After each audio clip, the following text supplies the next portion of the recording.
அனைவருக்கும் இனிய வணக்கம். Study with mass channel YouTube channel நம்ம புதுசாக இப்போ துவங்கியிருக்கோம்.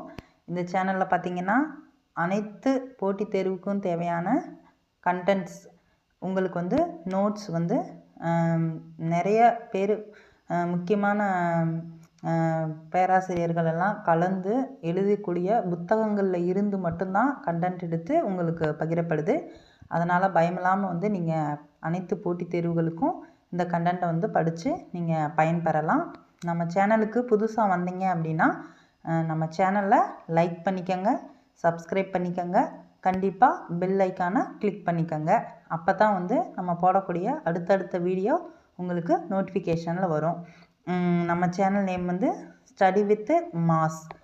நம்ம சேனலில் சமச்சீர் கல்வி புத்தகங்களிலிருந்து முக்கியமான இம்பார்ட்டண்ட் கொஸ்டின்ஸ் தான் நம்ம வந்து எடுத்து ஷார்ட்ஸ்லையும் வீடியோலையும் அப்லோட் பண்ணிகிட்ருக்கோம். அது இல்லாமல் எக்ஸ்ட்ரா முக்கியமான மதுரை காமராஜ் யூனிவர்சிட்டி புத்தகங்கள், அப்புறம் வந்து அழகப்பா யூனிவர்சிட்டி புத்தகங்கள், இந்த மாதிரி புத்தகங்களில் இருக்கக்கூடிய முக்கியமான கண்டென்ட்டு தான் எடுத்து நம்ம போட்டித் தேர்வுக்கு வந்து அப்லோட் பண்ணிக்கிட்ருக்கோம். ஸோ வந்து நம்ம சேனலை எல்லோரும் வந்து ஆதரவு கொடுத்து லைக் பண்ணிக்கோங்க, சப்ஸ்கிரைப் பண்ணிக்கோங்க, கண்டிப்பாக பெல் பட்டனை கிளிக் பண்ணிக்கோங்க. இன்றைக்கி வந்து நம்ம இப்போ ஆர்ஆர்பி குரூப் டி எக்ஸாம் வந்து 27ஆந்தேதி 27ஆந்தேதியிலேருந்து ஆரம்பிக்க இருக்குது. அதுக்கு வந்து சயின்ஸ் கொஸ்டின் வந்து ரொம்ப முக்கியம். ஸோ அதுக்கு வந்து சிலபஸ் பார்த்திங்கன்னா இயற்பியல், வேதியியல், உயிரியல்லிருந்து கேட்பாங்க. அதில் இயற்பியல்லிருந்து ஒரு 75 கொஸ்டின் வந்து நம்ம இந்த செஷனில் பார்க்கலாம். இந்த 75 கொஸ்டினுக்கான ஆன்சரும் இருக்குது.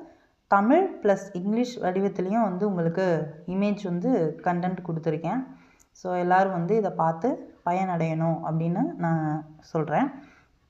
ஸோ ஃபஸ்ட்டு இயற்பியலுக்கு போயிடலாமா? ஃபஸ்ட்டு கேள்வி வந்து சரியான விடையை தெரிவிக்க கணத்தாக்கு.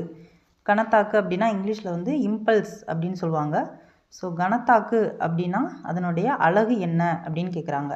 ஸோ வந்து நீங்கள் பன்னாட்டு அலகு முறையெல்லாம் படிச்சிருப்பீங்க இல்லையா? எஸ்ஐ அலகு, ஸோ மீட்டர், கெல்வின், ஆம்பியர், அது எல்லாமே வந்து நம்ம ஆல்ரெடி ஷார்ட்ஸில் அப்லோட் பண்ணியிருக்கோம். அதையும் பார்த்துக்கோங்க. ஸோ கணத்தாக்கு அலகு அப்படிங்கிறதுக்கு வந்து சரியான விடை என்ன அப்படின்னா option E, newton second.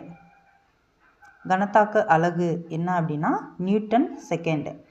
The unit of impulse is newton second. அடுத்து இரண்டாவது கேள்வி. பூமியின் செயற்கைக்கோள்களில் சுற்றி கொண்டு இருக்கும் ஒருவர் தனது எடையின்மையை உணர்கிறார். அதற்கு காரணம்